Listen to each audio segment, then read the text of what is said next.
Hello बच्चों, मैं Himanshu sir आज आपके लिए जो है चैप्टर सेकंड का वीडियो लेके आया हूँ। फर्स्ट पार्ट में हम लोग जो है चैप्टर फर्स्ट के बारे में पढ़ चुके थे, जिसमें आपसे जो है परमेय और परमेय संख्याओं के बारे में पूछा गया था और उसको सिद्ध भी करना था। तो हम लोगों ने उसमें पूरा विस्तार से उसको जो है शॉर्ट में ही जो है उसको हम लोगों ने देखा था वीडियो में कि कैसे जो है कोई भी अपरमेय संख्या उसको सिद्ध करना है। ठीक है, आज हम लोग क्या पढ़ेंगे, चैप्टर सेकंड में बहुपद के बारे में पढ़ेंगे। चैप्टर का नाम लिखा भी है बहुपद यानी पॉलिनोमियल। तो पॉलिनोमियल होता क्या है, क्या इसके टाइप होते हैं, किस तरीके का होता है, कैसा इसका ग्राफ होता है, इन सब के बारे में आज हम लोग विस्तार से पढ़ेंगे। तो देखते हैं, इसके भी साथ दो वीडियो हो जाएंगे। फर्स्ट वीडियो इसका आज हम बना दे रहे हैं, सेकंड वीडियो में इसका आपको दो वीडियो में इसका कंप्लीट करा देंगे फिलहाल, है ना। तो देखते हैं पहला दूसरा जो चैप्टर आपका बहुपद क्या है, इसमें पॉलिनोमियल्स में सबसे पहले बहुपद स्टार्ट करने से पहले हम आपको दो चीजें बताएंगे, चर और अचर राशि।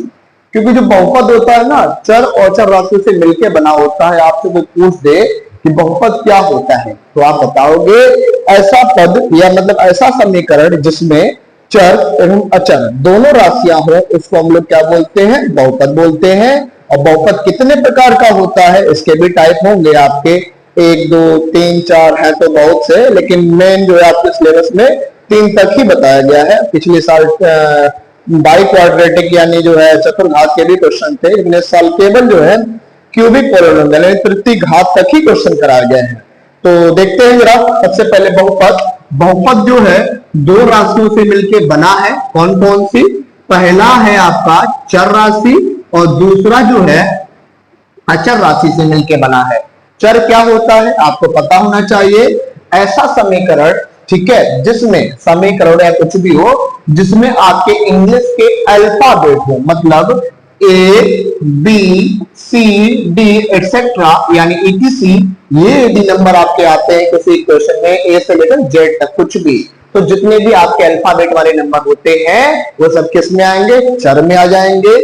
दूसरा आपका है अचर। अचर में कौन कौन से नंबर आएंगे, जो कांस्टेंट वाले होते हैं, जितने भी नंबर वाले वैल्यू होती है 1 2 3 4 5 जो कुछ भी होता है ना, इनफाइनाइट तक, तो जितनी संख्याएं आती हैं वो आपके किस में आती हैं, अचर में। और जो आपके सम अल्फाबेट वाले नंबर है वो हमारे किस में आते हैं, चर में। ठीक है, इसके बाद ये तो चर और अचर हो गए। अब हम लोग इसके बारे में पढ़ेंगे कि बहुपद के प्रकार कौन कौन से हैं, ठीक है ना, लेवल बाय लेवल देखेंगे। सबसे पहले बहुपद हमने बता ही दिया है कि इसमें क्या होता है, ऐसा समीकरण जिसमें चर एवं अचर दोनों राशियां हो, वो हमारा क्या हो जाएगा, बहुपद हो जाएगा। दूसरा पॉइंट इसमें दिया है आपका कि बहुपद की घात कैसे निकालोगे। जैसे हम आपसे कह दे ये कोई समीकरण दिया है x² + 3x + 2, ठीक है, इसमें बहुपद की घात बताओ, तो घात कैसे बताएंगे, ध्यान रखना, ये क्वेश्चन आपको ऑब्जेक्टिव में क्वेश्चन पूछा जाता है। यानी घात का मतलब पावर, कैसे हम बताएंगे कि इस नंबर की पावर क्या है। तो आपको ध्यान देना होगा कि जो वेरिएबल है ना, वेरिएबल का मतलब जो चर राशि है, ठीक है, उसकी हाईएस्ट पावर देख लो कितनी है। यहाँ पे वेरिएबल की पावर 1 है, यहाँ पे जो चर राशि है उसकी पावर कितनी है, 2 है। तो जो अधिकतम घात होगी, जो मैक्सिमम पावर होती है, वही इसकी क्या हो जाती है, घात। यानी इस इक्वेशन की जो पावर हो जाएगी वो कितनी हो जाएगी, 2 पावर या उसको घात, एक ही बात बोलो इसको ना। इंग्लिश में पावर बोलते हैं, हिंदी में क्या बोलते हैं, इसको घात बोलते हैं।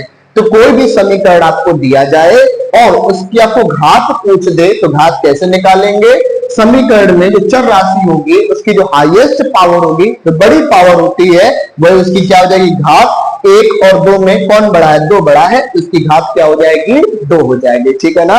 इसके बाद ये तो घात हो गया। घात के बाद क्या टॉपिक दिया है आपका, हाँ, घात के बाद इसके आपको प्रकार दे रखे हैं कि जो बहुपद है कितने टाइप का होता है। तो हम देखते हैं जरा, इसी में जो बहुपद है आपका कितने टाइप का होता है। तो सबसे पहले हम बात करते हैं जीरो बहुपद की, ठीक है, शून्य बहुपद की। तो यहां पे हम लिखते हैं शून्य बहुपद, ठीक है।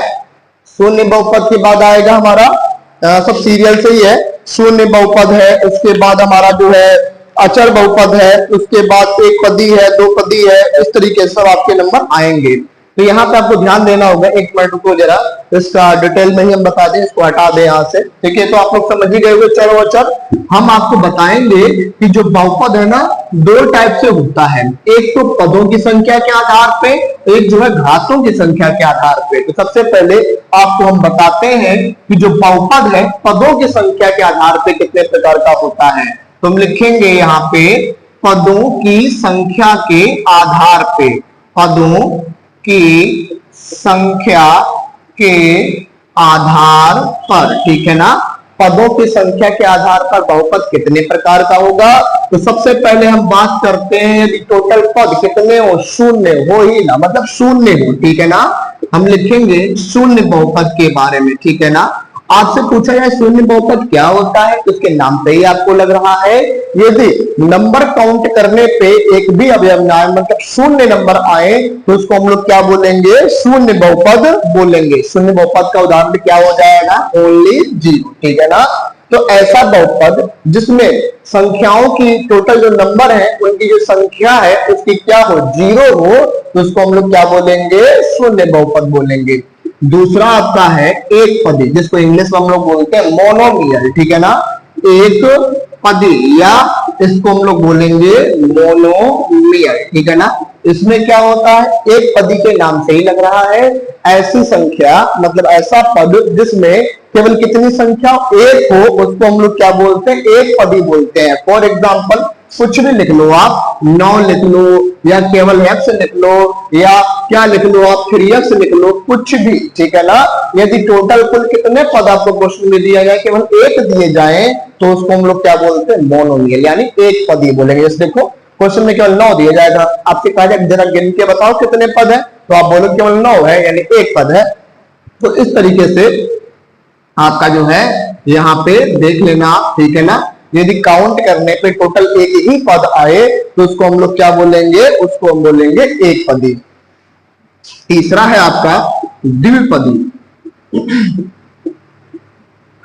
द्विपदी में क्या है, इसको इंग्लिश में हम लोग बोलते हैं बाइनोमियल,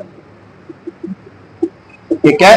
बाइनोमियल में क्या होता है, द्वि का मतलब आप समझ ही गए हो, द्वि का मतलब क्या होता है, दो, मतलब ऐसा समीकरण जिसमें बहुपदों की संख्या या जो भी नंबर काउंट करने पे हम गिनने पर दो नंबर आए, तो उसको हम लोग क्या बोलेंगे, द्विपदी। यानी फॉर एग्जांपल क्या होगा, x प्लस 2, हम आपसे कहेंगे गिन के बताओ कितने नंबर हैं, तो आप बोलोगे 1 और 2, यानी काउंट करने पे 2 आ रहे हैं, तो यहाँ पे क्या हो जाएगा, आपका द्विपदी हो जाएगा।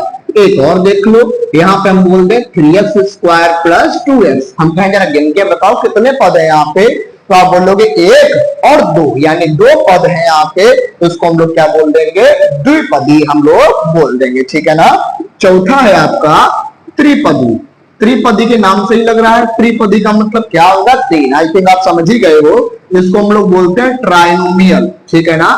ट्राइनोमियल में क्या होता है, ऐसा समीकरण जिसमें पदों की संख्या कितनी हो, 3 हो, उसको हम लोग क्या बोलेंगे, उसको हम लोग बोलेंगे त्रिपदी या trinomial. For example x square plus 2x plus 3, देखो गिनो कितने पद है, 1 2 3, यानी 3 टोटल टर्म है हमारे पास। यदि नंबर ऑफ टर्म 3 हो, तो उसको हम लोग क्या बोलेंगे, ट्राइनोमियल हम लोग बोलेंगे, ठीक है ना। कुछ भी ले लो आप, 4x square plus 3x plus 1, भी देख लो टोटल कितने टर्म है आपके, 1 term, second term, third term, total 3 term है, यानी 3 पद है, तो उसको हम लोग क्या बोल देंगे, त्रिपदी। इसके बाद बढ़ाते जाओ, चतुर्पदी, पंचपदी, और जितना भी होता है, ठीक है ना। तो ऐसे बढ़ाते जाओ आप, और इसके बाद हम जहां तक बहुपदी बोल देते हैं कि मतलब ऐसे पावर बढ़ती है बहुपद, क्योंकि इसका कोई अंत नहीं है, 10 घात होगी 10 घात ही हो जाएगा, लेकिन इतना आपसे पूछा नहीं जाएगा। आपको सिलेबस में केवल 3 ही तक आपके सिलेबस में दिया गया है, तो केवल आप इतना ही लिखो, ठीक है। आगे यदि कोई आ जाता है, यदि हम 4 पद बना दे तो लिख देना चतुर्घाती, 5 पद बना दे तो पंचघाती, इस तरीके से आप लोग क्या करना, समीकरण को बढ़ाते जाना, ठीक है। अब हम लोग देखेंगे, ये तो पदों की संख्या के आधार पर बहुपद के प्रकार हो गए। दूसरा है आपका, यदि हम घातों को देखें, तो घातों के आधार पे कितने टोटल पद आएंगे, उसके बारे में हम लोग देखते हैं, ठीक है ना। तो देखते हैं घातों की संख्या के आधार पे, उधर साइड में दिखेगा क्या, एक बार चेक कर लेते हैं, ठीक है, नहीं दिख रहा, मिटाना पड़ेगा। तो ये जो है इसका स्क्रीनशॉट ले लो आप लोग। पदों की संख्या के आधार पे आपका ये हो गया, ठीक है। अब हम लोग देखेंगे घातों की संख्या के आधार पे बहुपद कितने प्रकार का होता है, ठीक है ना। इसको इरेज कर देते हैं हम, ठीक है। तो ये तो पदों की संख्या के आधार पे हो गया। घातों की संख्या के आधार पे हम लोग देखेंगे बहुपद के प्रकार, ठीक है ना। लिखेंगे हम लोग घातों की संख्या के आधार पर, घातों की संख्या के आधार पर, ठीक है ना, कितने प्रकार का होता है देखते हैं हम जरा आधार पर। चलो पहला नंबर हम लोग देखते हैं। पहला जो है आपका है घातों की संख्या के आधार पे यदि एक घात हो, जिसको हम लोग बोलते हैं रैखिक, ठीक है ना, रैखिक, ठीक है। रैखिक को इंग्लिश हम लोग बोलते हैं लीनियर, ठीक है ना, लीनियर, ठीक है ना, लीनियर मतलब क्या हो जाएगा आपका रैखिक, ठीक है, रैखिक समीकरण। अब देख लो जरा, आपसे मैं इससे पहले शून्य भी इंक्लूड कर लो, शून्य भी इंक्लूड करो, पहले जीरो से लेके चलते हैं। पहला आप डाल लो शून्य बहुपद या शून्य, ठीक है ना, शून्य समीकरण या रैखिक बहुपद कुछ भी डाल लो आप, ठीक है ना। शून्य क्या हो जाएगा बहुपद या समीकरण, शून्य समीकरण, ठीक है, ये सही रहेगा। शून्य समीकरण देख लो जरा, ऐसा समीकरण जिसकी अधिकतम घात कितनी हो, जीरो हो, उसको हम लोग क्या बोलेंगे, शून्य समीकरण बोलेंगे। जैसे हमने केवल 1 लिख दिया है, आपसे हम कहें इसमें जरा बताओ जो चर राशि है उसकी घात कितनी है, तो आप बताओगे केवल तो 1 है, यहाँ तो चर घात दिख ही नहीं रही है चर घात। हम इसको 1 को क्या लिख सकते हैं, 1 को लिख सकते हैं हम 1 गुणे x की घात 0। क्यों लिख दिए हम, क्योंकि कोई भी घात 0 हो ना उसका आंसर क्या आता है 1 आता है, तो 1 को हम लोग क्या लिख सकते हैं x की पावर 0। अब देखो चर राशि आ गई ना x, अब आप देख लो इसकी घात कितनी है, 0 है, तो इस समीकरण को हम लोग क्या बोलेंगे, शून्य समीकरण। शून्य समीकरण में जितने आपके नियतांक वाले नंबर हैं, जैसे 1 हो गया, 2 हो गया, या कोई भी कांस्टेंट आपका हो जाए, ठीक है ना, जितने भी कांस्टेंट नंबर आते हैं वो सब किसमें आपके आएंगे, शून्य बहुपद। क्योंकि 2 केवल यहाँ पे लिखा है, तो 2 को हम क्या लिख सकते हैं, 2 गुणे x की घात 0। x की घात 0 का आंसर 1 हो गया, 1 का गुणा 2 में करेंगे, 2 एकम 2 यही आएगा आपका, ठीक है। 3 लिखा हो तो 3 को हम लिख सकते हैं 3 गुणे x की घात 0, x की घात 0 का मान 1, 3 का 1 में गुणा करेंगे, 3 का 3, ठीक है। तो इस तरीके से आप लोग जो है समीकरण में देख लेना। यदि चर राशि की घात 0 हो, शून्य हो, तो उसको हम लोग क्या बोलेंगे, शून्य समीकरण बोलेंगे। दूसरा है आपका रैखिक समीकरण, रैखिक समीकरण या लीनियर इक्वेशन, लीनियर इक्वेशन। ये क्या होता है जरा ध्यान दे लेते हैं इसको। घातों की संख्या यदि 1 हो तो उसको हम लोग क्या बोलेंगे, शून्य समीकरण। घातों की संख्या 0 होगा ना, यहाँ पे घातों की संख्या यहाँ पे 0 हो तो उसको हम लोग क्या बोल देंगे, शून्य समीकरण बोल देंगे। और यदि अधिकतम घात उस समीकरण की केवल 1 हो तो उसको हम लोग क्या बोल देंगे, रैखिक समीकरण। कैसे जरा ध्यान देते हैं। मान लो यहाँ पे हमने लिख दिया 3x, हम बताएं, हम आपसे पूछें कि जरा बताओ यहाँ पे चर राशि है उसकी अधिकतम घात कितनी है, तो आप बताओगे 1, क्योंकि एक घात लिखी नहीं जाती है लेकिन होती है वो। तो यहाँ पे यदि जो चर राशि है उसकी अधिकतम घात 1 हो तो उसको हम लोग क्या बोल देंगे, रैखिक समीकरण। या तो आप एग्जांपल में ये ले लो, या ये भी हो सकता है। देखो ये चर राशि है ना, यदि आप 2 को देखो तो 2 के साथ x की पावर 0 आप लिख सकते हो, और यहाँ पे x की पावर कितनी है 1, तो देखो इन दोनों में अधिकतम घात कितनी है, 1 है। तो इस समीकरण को हम लोग क्या बोल देंगे, रैखिक समीकरण, ठीक है ना। रैखिक समीकरण में जो चर राशि होती है उसकी अधिकतम घात कितनी होती है, 1 होती है। तो ध्यान देना, यदि कोई समीकरण हो उसकी अधिकतम घात 1 हो तो वो समीकरण किसमें आ जाएगा, रैखिक समीकरण में, ठीक है ना। उसके बाद इनका चलो ग्राफ हम बाद में देख लेंगे, पहले ऐसे इनके टाइप देख लो आप। दूसरा होगा आपका द्विघात। द्विघात का मतलब हो जाएगा आपका क्वाड्रेटिक इक्वेशन, ठीक है ना, क्वाड्रेटिक, ठीक है ना। क्वाड्रेटिक इक्वेशन में क्या होगा, ऐसा समीकरण जिसमें जो चर राशि है उसकी अधिकतम घात कितनी हो, 2 हो, उसको हम लोग क्या बोलते हैं, द्विघात समीकरण बोलेंगे। फॉर एग्जांपल के लिए जरा देख लो, इसमें अधिकतम घात 1 होती है, ठीक है। अब इसमें देख लो जरा, एग्जांपल में ले लेते हैं हम लोग x² प्लस 2x प्लस 3। देखो जरा, हम आपसे पूछे इसमें अधिकतम घात चर राशि कितनी है, जरा बताओ, तो आप बोलोगे यहाँ पे घात 1 है, यहाँ पे घात 2 है, तो यहाँ पे अधिकतम घात कितनी है, 2 है। तो आप बोल दोगे कि किसका उदाहरण है, बताओ आप जरा। ये है द्विघात समीकरण का उदाहरण, ठीक है ना। तो द्विघात समीकरण में जो चर राशि होती है उसकी अधिकतम घात कितनी आएगी, 2, ठीक है। एक और उदाहरण देख लो, एक्स स्क्वायर प्लस 3x। आपसे हम कहें ये कौन सा समीकरण है, द्विघात है या और कोई सा है, तो आप बताओगे कि नहीं, यहाँ पे जो है अधिकतम घात 2 है, तो हमारा समीकरण क्या हो जाएगा, वो द्विघात का समीकरण हो जाएगा, ठीक है। तो हमने जो है शून्य समीकरण पढ़ लिया, जीरो पॉलिनोमियल पढ़ लिया, हमने लीनियर इक्वेशन पढ़ ली है, हमने क्वाड्रेटिक इक्वेशन पढ़ ली है।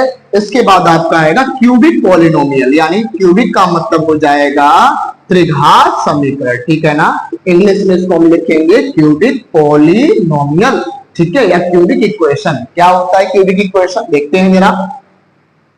क्यूबिक इक्वेशन में क्या होगा, जैसे यहाँ पे अधिकतम घात 0 थी, यहाँ पे 1 थी, यहाँ पे अधिकतम घात 2 हो गई। अब इसमें आप समझ ही गए हो, क्यूबिक या त्रिघात। त्रिघात में यदि कोई समीकरण हो उसकी अधिकतम घात कितनी हो, 3 हो, तो उस समीकरण को हम लोग क्या बोल देंगे, त्रिघात समीकरण बोलेंगे। फॉर एग्जाम्पल एक्स की घात 3 plus x cube plus 2x square plus 3x plus 1। तो आप देख सकते हो यहाँ पे जो चर राशि है उसकी अधिकतम घात कितनी है, 3 है। तो इस समीकरण को हम लोग क्या बोल देंगे, त्रिघात समीकरण हम लोग बोल देंगे, ठीक है। ऐसे ही समीकरण आपके चलते जाएंगे। त्रिघात के बाद आएगा चतुर्घात, जो आपके सिलेबस में नहीं है, जैसे कि हम अभी बता चुके हैं, आपके सिलेबस में केवल त्रिघात तक ही है। तो यहाँ पे आप देख लो, ये जो बहुपद होता है ना, 2 टाइप का होता है, एक होता है पदों की संख्या के आधार पे और एक होता है आपकी घातों की संख्या के आधार पे। तो ये हमने घातों की संख्या के आधार पे आपको जो है इसके बहुपद के प्रकार बता दिए, और इससे पहले हमने जो पदों की संख्या के आधार पे आपको बहुपद बताए थे, ठीक है। अब हम लोग क्या देखेंगे, जरा ग्राफ बनाना सीख लेते हैं, क्योंकि पेपर में आपके कभी कभी पूछ देता है कि जो आपका लीनियर इक्वेशन होती है उसका ग्राफ क्या होता है, जो आपकी क्वाड्रेटिक इक्वेशन होती है उसका ग्राफ क्या होता है, जो क्यूबिक इक्वेशन होती है उसका ग्राफ क्या होता है। तो जरा ग्राफ के बारे में भी हम लोग पढ़ लेते हैं कि ग्राफ इनका कैसे हम लोग बनाएंगे। शून्य का ग्राफ कैसे बनेगा, रैखिक का ग्राफ कैसे बनेगा, द्विघात का ग्राफ कैसे बनेगा, त्रिघात का कैसे बनेगा, तो जरा देख लेते हैं इनके बारे में, ठीक है। तो इसको हटा देते हैं हम यहाँ से, ठीक है, इसको रेस्ट कर दिए हम। चलो देखते हैं शून्य समीकरण में, ठीक है। शून्य समीकरण में क्या होगा, जैसे मान लो, देखो इसमें होता क्या है, पहले लीनियर का देख लेते हैं, शून्य को सबसे लास्ट में देखेंगे हम लोग, हैं। लीनियर में क्या होता है, यदि कोई आपकी जो रेखा है एक्स अक्ष को एक जगह काटती है तो हमारा क्या हो जाएगा, हमारा वो हो जाएगा रैखिक समीकरण। अब जैसे हाँ ये वाला देख ही लो, चलो पहले इसको देख लो। हम ऐसे क्या करें, यहाँ पे कुछ आकृति बना दे, इस तरीके की बना दे, या हम जो है ऐसे बना दे, कहीं पर भी कुछ भी बना दे। तो यहाँ पर आपको समझना क्या है, आपको इनके ग्राफों में केवल एक चीज समझनी है, यदि कोई रेखा एक्स अक्ष को एक भी जगह नहीं काट रही है तो वो क्या हो जाएगा, आपका शून्य समीकरण हो जाएगा। देखो ये जो रेखा है ना तो एक्स अक्ष को काट रही है ना वाई अक्ष को काट रही है, ये समीकरण किसका हो जाएगा, शून्य का हो जाएगा। ये भी देखो ना तो एक्स अक्ष को काट रही है ना तो वाई अक्ष को, और फिलहाल हमें वाई अक्ष से तो मतलब ही नहीं है, हमें मतलब केवल किससे, एक्स अक्ष से। यदि कोई रेखा एक्स अक्ष को एक भी जगह ना काटे तो उसके शून्यकों की संख्या यानी नंबर ऑफ जीरो उसके कितने हो जाएंगे, 0। यानी शून्य समीकरण का ग्राफ कुछ भी हो सकता है, इसका कोई फिक्स नहीं है, एक कैसा भी हो सकता है, ठीक है ना।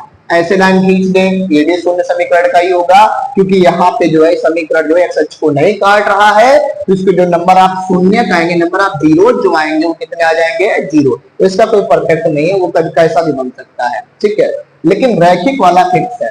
रैखिक वाले में क्या होता है, ऐसा समीकरण, लीनियर वाले में ऐसा समीकरण जिसमें जो ग्राफ हो एक्स अक्ष को यदि केवल एक जगह काटे तो वो हमारा कौन सा समीकरण होता है, रैखिक का। इसका ग्राफ बिल्कुल फिक्स है कि जो भी हमारा ग्राफ बनेगा वो क्या बनेगा, स्ट्रेट लाइन में बनेगा। ये ऐसे भी हो सकता है या ये ऐसे मूल बिंदु से भी हो सकता है, ओरिजिन पॉइंट से भी जा सकता है, कैसा भी हो, बस इसका ग्राफ जो है ना बिल्कुल कैसा बनेगा, स्ट्रेट बनेगा, सीधा बनेगा।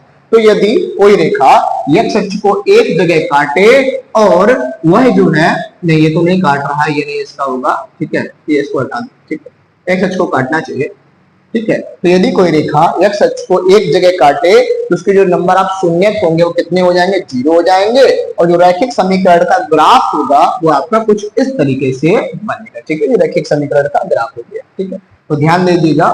तो यहाँ पे हाँ ये भी हम ले सकते हैं फिलहाल एरिया, क्योंकि जैसे ये वाली इक्वेशन है ना, तो इसका समीकरण ये बनेगा x इक्वल टू वाई। ठीक है, हमसे अभी ये नहीं पूछा गया है कि शून्य कितने, शून्य बाद में पढ़ लेंगे। ठीक है ना, अभी केवल हम ये पढ़ रहे हैं कि समीकरण किसका कैसे बनेगा। तो रैखिक समीकरण में जो समीकरण बनेगा बिल्कुल कैसा बनेगा, स्ट्रेट बनेगा, सीधा बनेगा। तो सीधा बने तो समझ लेना वो समीकरण किसका, रैखिक का।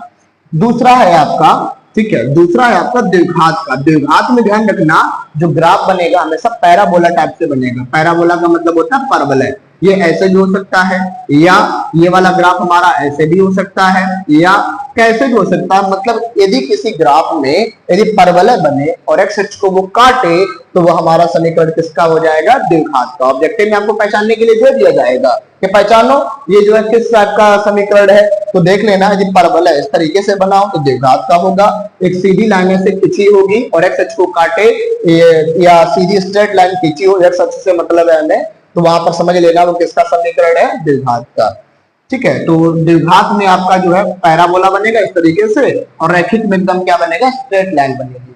अब लास्ट रह गया क्यूबिक पॉलिनोमियल। ये क्या होता है, तो देखो इसका कोई फिक्स नहीं है। ठीक है ना, जैसे आपका ये भी कुछ भी बन सकता है। तो त्रिघात समीकरण में केवल आपको एक चीज ध्यान देनी है, यदि कोई रेखा एक्स अक्ष को 3 जगह काटे तो वहां पे उसके शून्य निकाले जाते हैं। जितने शून्य होंगे उतने ही क्या होंगे, आपके यहाँ पे समीकरण हो जाएंगे। ठीक है, तो देखते हैं क्या होगा यहाँ से त्रिघात समीकरण में। तो त्रिघात समीकरण बना लो, कुछ भी बना लो, बस एक्स अक्ष को 3 जगह काटनी चाहिए, 1 2 3। तो देख लो यहाँ पे आपसे पूछे जाए इसके शून्य बता दो, तो आप क्या बोलोगे। यह रेखा जो है एक्स अक्ष को 3 जगह काट रही है, तो इसके जो शून्य होंगे या जो समीकरण होगा वो किसका बन जाएगा, क्यूबिक का। क्यूबिक का कोई परफेक्ट ग्राफ नहीं बनेगा, लेकिन हाँ रैखिक का बिल्कुल फिक्स है कि स्ट्रेट लाइन बनेगी, और ये द्विघात का फिक्स है कि क्या बनेगा, आपका पैराबोला बनेगा। तो इन दोनों को ध्यान में दे लेना।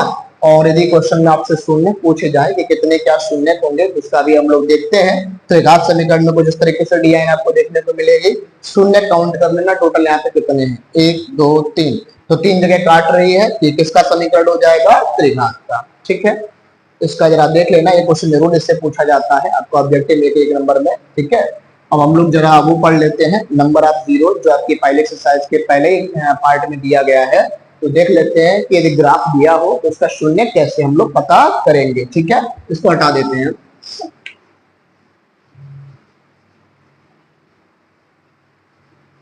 ठीक है,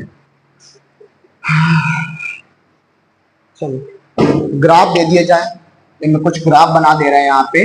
एक ये ग्राफ बना दिया हमने, दूसरा है ये ग्राफ बना दिया हमने, तीसरा ये ग्राफ बन गया, चौथा फोर्थ नंबर पे हम ये खींच के, 5 नंबर पे ये हो गया, 6 नंबर पे हम इस तरीके से डिजाइन बना लें इस तरीके से। ठीक है, और 7th नंबर में आपका हम कुछ भी बना दें इस तरीके से, जो है हम लूप बना देते हैं। ठीक है, और 8वें नंबर में हम जो है किसी भी तरीके की कलाकृति बना लेते हैं, मान लो ये। ठीक है, अब आपसे पूछा जाए बताओ इसमें शून्य कितने हैं टोटल। तो जैसा कि हमने आपको बताया था, कोई रेखा एक्स अक्ष को जितने बार काटे उसके उतने क्या हो जाते हैं, शून्य हो जाते हैं। तो जरा देखो ये जो रेखा है ना पैराबोला, एक्स अक्ष को कितने जगह काट रही है, केवल एक जगह काट रही है, उसके कुल शून्य कितने हो गए, 1 हो गए। यहाँ पे देखो जरा, ये रेखा एक्स अक्ष को कितने जगह काट रही है, एक जगह काट रही है। नहीं नहीं नहीं, एक्स अक्ष का है वो तो वाई अक्ष है ना। देखो जरा, ये रेखा एक्स अक्ष को कहीं काट ही नहीं रही है, उसके जो शून्य होंगे वो क्या हो जाएंगे, 0 हो जाएंगे। हमें एक्स अक्ष से मतलब है, वाई जगह कितना कट रहा है उससे मतलब नहीं है, हमें एक्स अक्ष से मतलब है कि कोई रेखा एक्स अक्ष को कितनी जगह काट रही है। ये तो काट ही नहीं रही ना। एक्स अक्ष आपका ये होता है, ये तो पता ही होगा आपको, एक्स अक्ष का ये धनात्मक पार्ट होता है, ऋणात्मक पार्ट होता है। एक्स अक्ष को कहीं पर भी नहीं काट रही है वो। अब यहाँ पर देखो जरा, ये भी कहीं नहीं काट रहा है, ये तो वाई अक्ष को ही काट रहा है ना। इसके नंबर आप जीरो कितने हो जाएंगे, 0। ये रेखा एक्स अक्ष को एक जगह काट रही है, तो इसके जो शून्य होंगे, नंबर आप जो जीरोज होंगे कितने हो जाएंगे, 1। यहाँ पे देखो ये भी वाई अक्ष पे कट कर रहा है, तो यहाँ पर भी एक भी शून्य नहीं होंगे। यहाँ पे देखो 1 2 3 4। इसके कुल शून्य कितने हो जाएंगे? 4 हो जाएंगे। यहाँ पे देखो जरा, ये जो ग्राफ बना है 1 2 3 और यहाँ पे मान लो लाइन बढ़ा लेते हैं, यहाँ पे 4। तो यहाँ पर भी जो ग्राफ है एक्स एक्स को 4 टाइम कट कर रहा है, ये हमारा क्या हो जाएगा? ये भी जो है चतुर्भाग का समीकरण, मतलब इसके 4 मूल हो जाएंगे। इसके बाद ये वाला देख लो, एक्स एक्स को एक जगह काट रहा है, तो यहाँ पे इसके शून्य के टोटल कितने हो जाएंगे? 1। तो जो है आप लोग शून्य कैसे पता करोगे? फर्स्ट एक्सरसाइज में आपका दिया था, ग्राफ दे दिए जाए और शून्य पता करना हो तो इसी तरीके से आप लोग शून्य पता कर लेना, ठीक है।